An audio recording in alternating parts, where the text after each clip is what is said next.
Elephants have a complex social structure. The mud baths are an ideal meeting place for distant relatives. For hours on end, the young renew acquaintances with their cousins, while bathing in the delicious, cooling mud. The youngsters could spend hours here, happy to renew these family bonds while playing in the mud.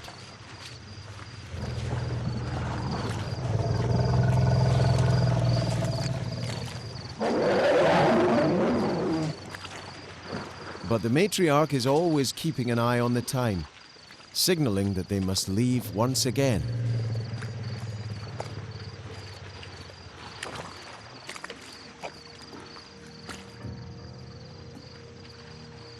The baby elephant made some new friends, but now he must leave them behind. He will remember them for the rest of his life. An adult elephant can recall over 200 different companions, friends, or family members.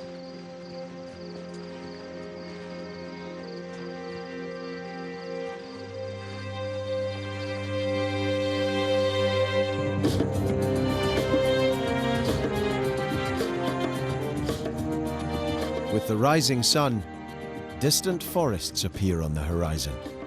They are vast and full of promise.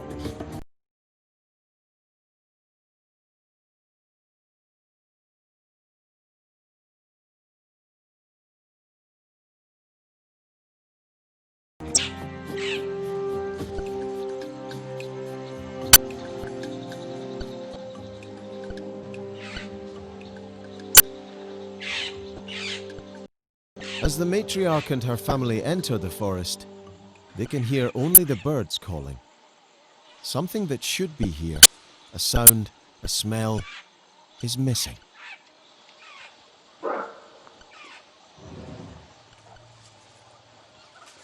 The river has run dry. Where water should be flowing, there is only sand and rocks. The matriarch tries listening to the earth, but she feels nothing. No noise, no water running underground. Unaware of their plight, the baby elephant has discovered a new game, trying to pluck the leaves off the trees.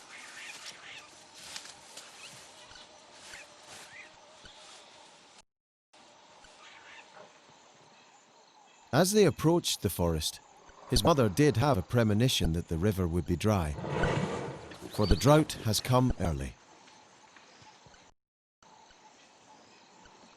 A little further along, the matriarch discovers the tracks of other elephants. They have already departed, leaving behind only a few holes without a drop of water.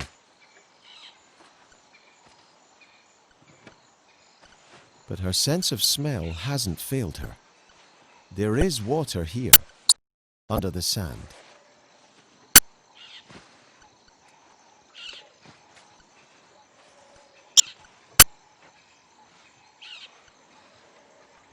And they all really need to drink.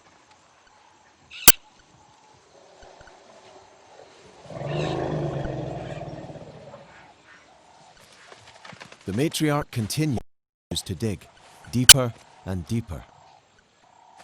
Soon, her lastborn and her daughters will drink according to the family, the youngest ones first.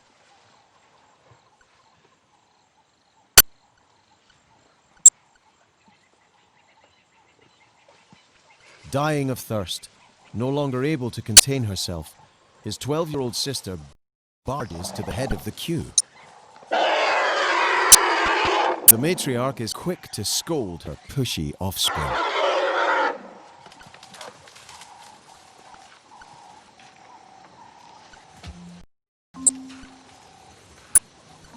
The lesson she gives her daughter will stay with her for life. In a herd of elephants, the rules are unbreakable, and obedience to the matriarch is not up for negotiation. Everyone's survival depends on it.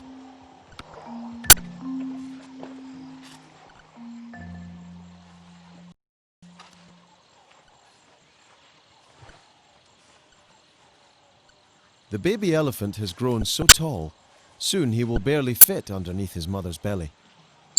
In any case, going from one teat to the next won't change a thing, because they're all empty.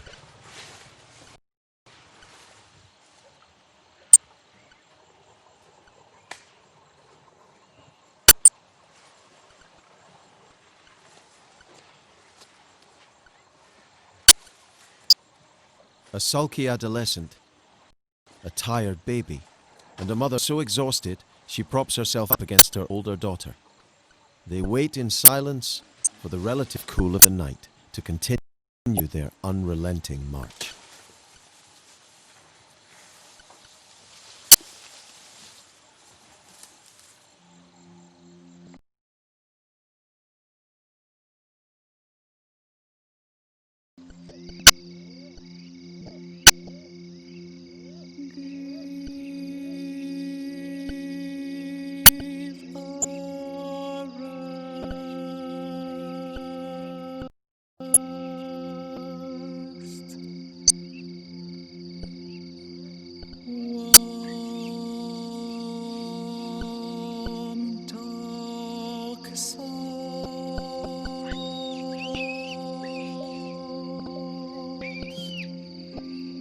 In the deep of the night, the matriarch has followed the smell of water and leads her herd upstream. It was in this very same place 2 years ago that her baby was conceived.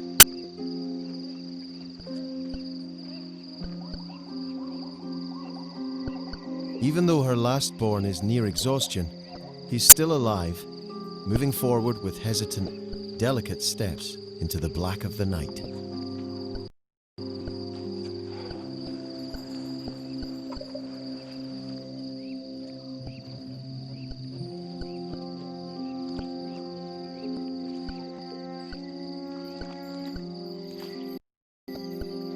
The terrain is rough, but there is water here, and it's clear and pure.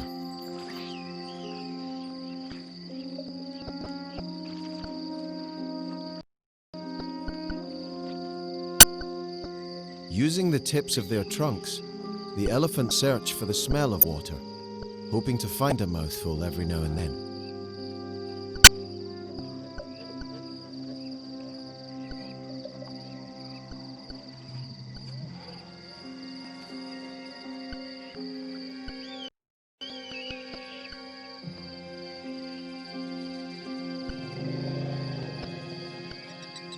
On this particular night, the presence of the patriarch, who's also searching for the river, is reassuring. Even though he's on a quest for love, his presence here keeps the predators at bay. The matriarch can relax.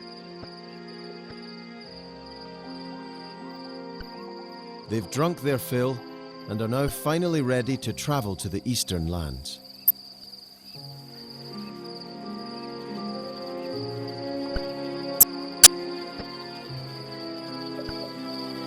Does the patriarch realize that his son has just walked right past him? It doesn't really matter. If he had to show his strength or fight to defend his herd, who else but him could better protect the clan?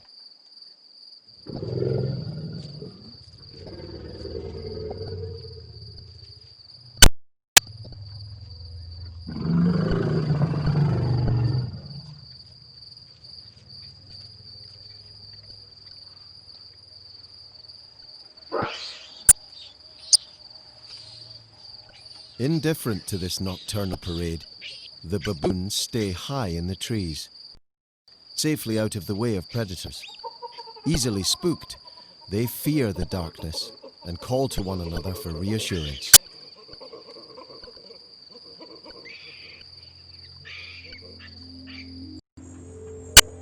Two months have now passed, and not a single drop of water can be found in this unrelenting heat. Vultures, birds of ill omen, circle round and round. This marabou has spotted something, but the vulture is more agile and lands right on the carcass.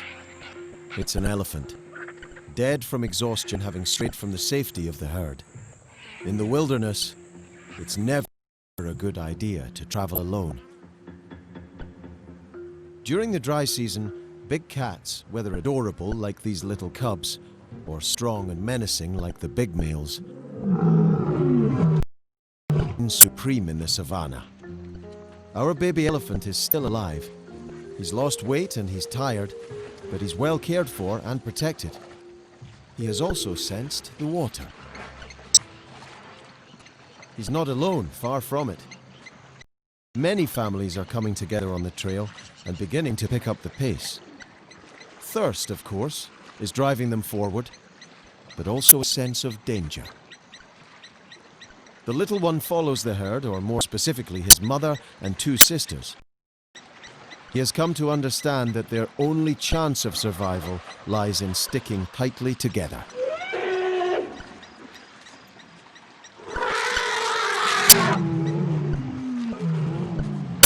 But the lions have attacked and brought down one of the herd.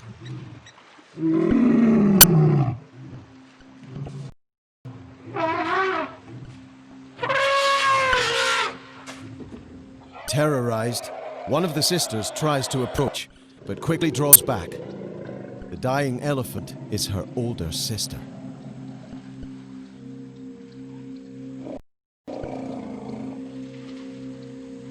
The matriarch is distraught. Attack? Stay back? The entire family is in shock. But she must resign herself to the fact that she can do nothing to save her daughter.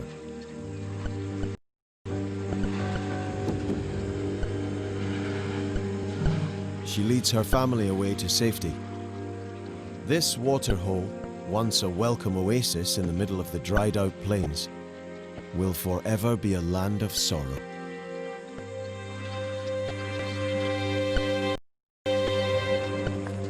The lions will feast on the carcass for several days. At this time of the year, they are definitely the kings of the savannah.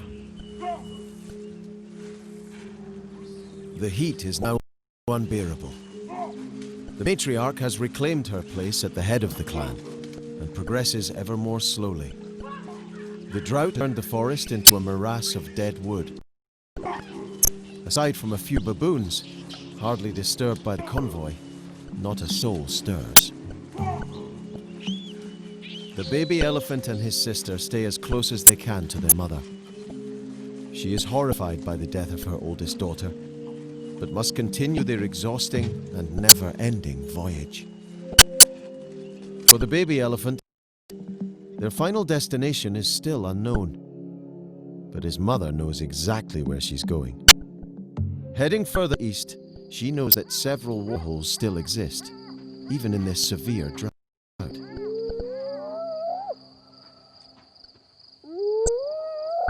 In the middle of the night, hyenas watch and wait. The matriarch senses their presence.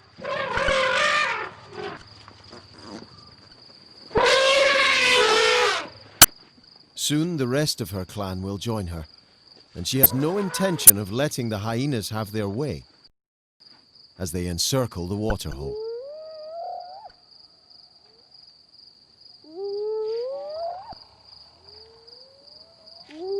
But once again, the water has disappeared, having evaporated in the heat. Even so, the elephants will stay in this devastated land, surrounded by the horn cries of the hyenas for the rest of the night. More families arrive. They have no idea that there is nothing but desolation here.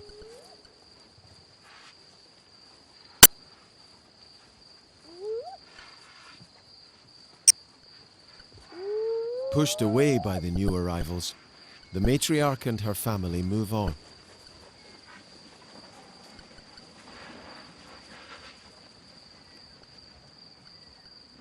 But the little elephant is suffering, limping dangerously.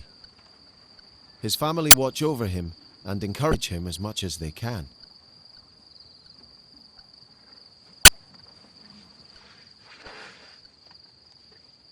Our matriarch covers herself in dust, the only way to soothe her sunburnt skin. Her baby tries to copy her. Just behind them, An injured elephant and his mother seem completely exhausted. The baby lies down and more than likely will never get up again.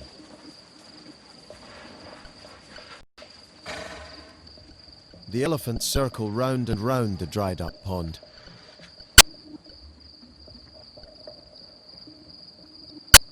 Among them is this little female, all alone.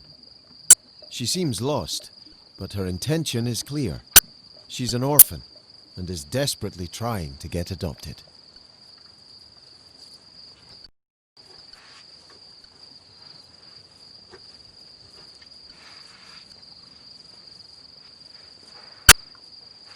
The adults ignore her, and some even shoo her away.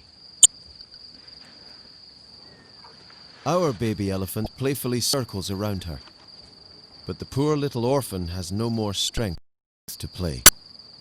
She's frantically seeking the affection of a mother who will take care of her.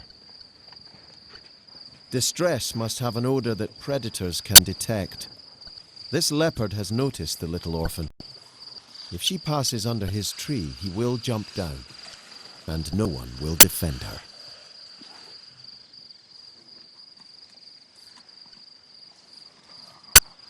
The young orphan begs the matriarch to protect her.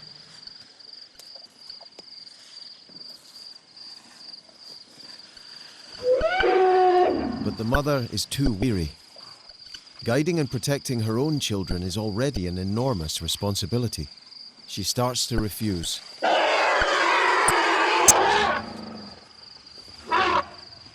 The leopard is ready to pounce. But the matriarch comes back, unsure what to do. The two elephants circle one another wearily, while the leopard is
to come out of their secret holes.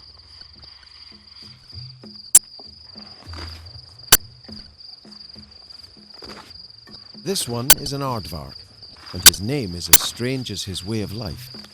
Using his sharp claws and long, sticky tongue, he exterminates termites. He can see only by starlight, and his sense of smell is so good that he can detect his prey from hundreds of meters away. He has been known to eat over 50,000 insects in a single night.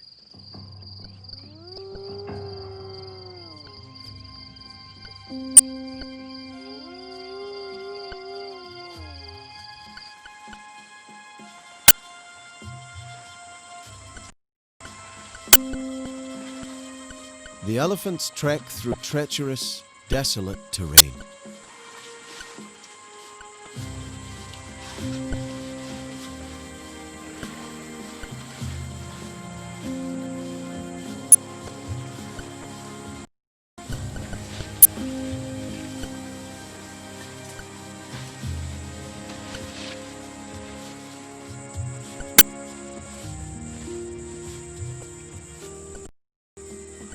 By nightfall, they must find water. If not, it will surely be the end of their journey.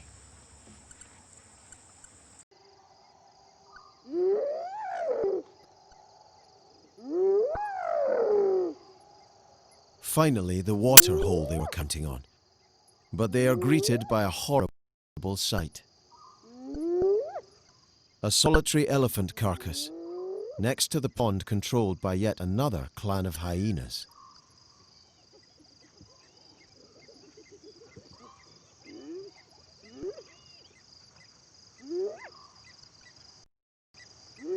When our matriarch and her family arrived, either with calculated care or strong survival instincts, she circumnavigated the pond before deciding whether or not to approach. She smelled death and realized that hyenas are in control of the pond.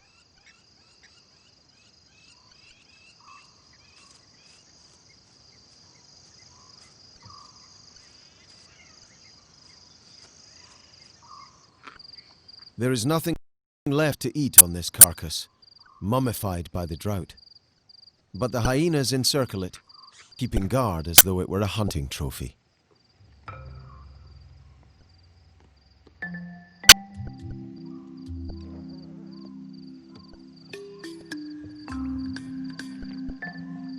The ducks are completely indifferent to the ferocity of the hyenas and the incessant dramas playing out around them.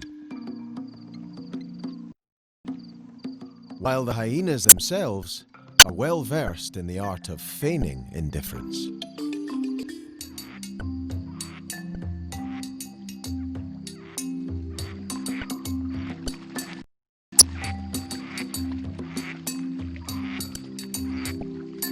You never know until you try, but the duck is much too quick and wily to be fooled by the hyena.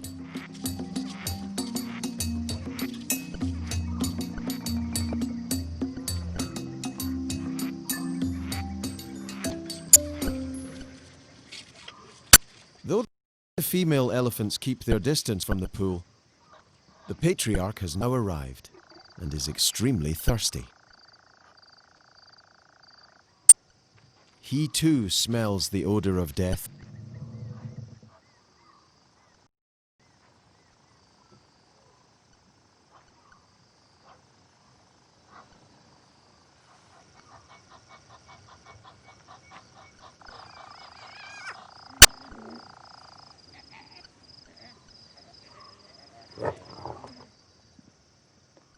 As he approaches, he checks out the situation with his feet and his trunk.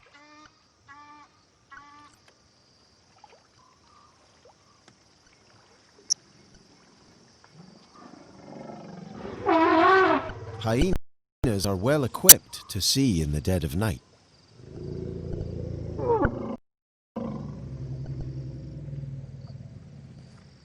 Despite his strength, the patriarch will not attack, and the hyenas will not give up. Taking advantage of this little diversion, the baby, with his mother and sister, rushes into the swamp.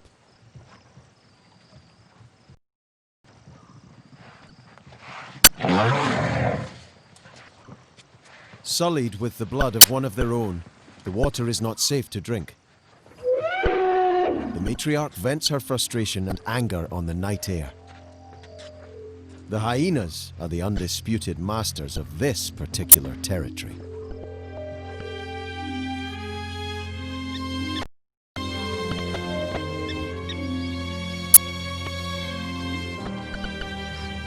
In the morning, having still not drunk any water, the family takes refuge in the shade of a tree. The baby elephant craves affection, but the heat is so intense that neither his mother nor sister respond. The females are under a huge amount of stress and stand in star formation, the position of defense. The baby tries to sleep tucked between the legs of the older elephants.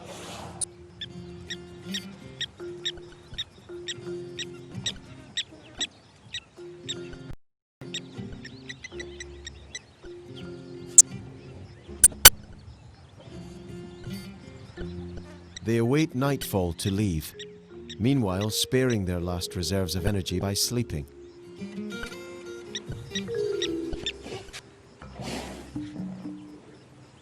The baby elephant is the only one with any energy left to play, as mother still has tiny amounts of milk to give him.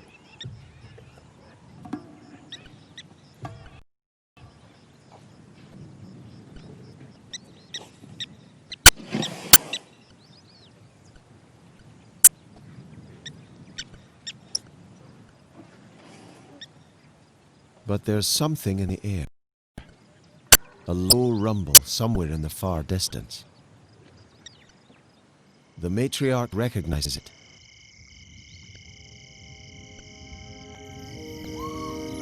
It may be the height of the dry season, but everything is about to change.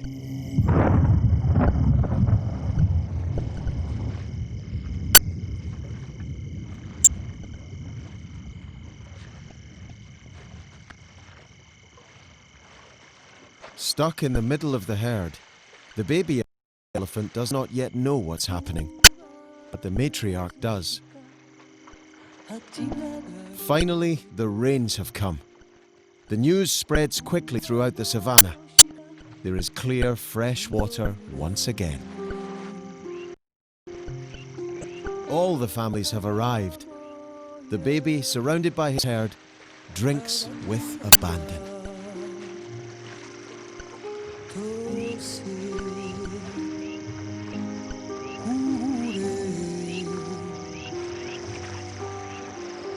This little one is not quite there yet, but he follows as best he can. After a long dry spell, an elephant can drink up to 200 liters in one go.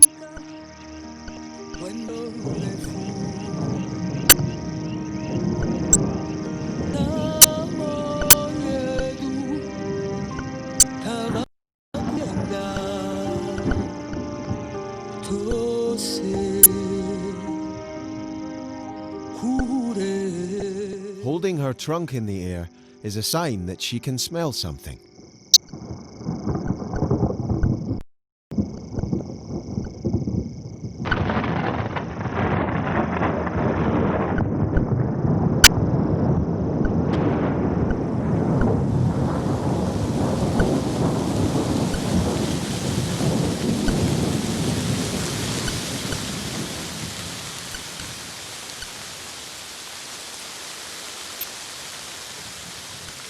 The matriarch is safe, and her clan well.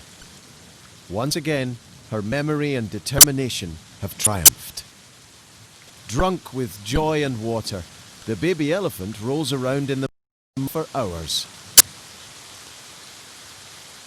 He's not alone. The adults also abandon themselves to this simple pleasure.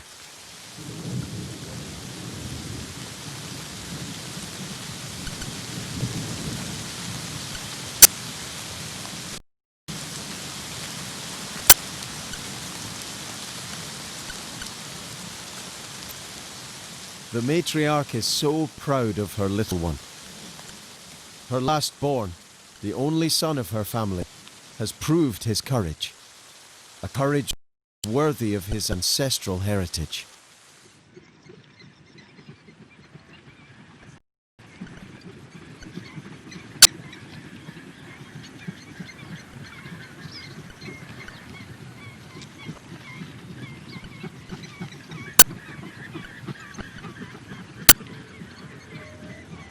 Once again, the elephants have had their brush with destiny. And they've won. The baby is still alive. He is the future of her family that the matriarch fought so hard to preserve. One day, he too, just like his father, will become the leader of generations to come.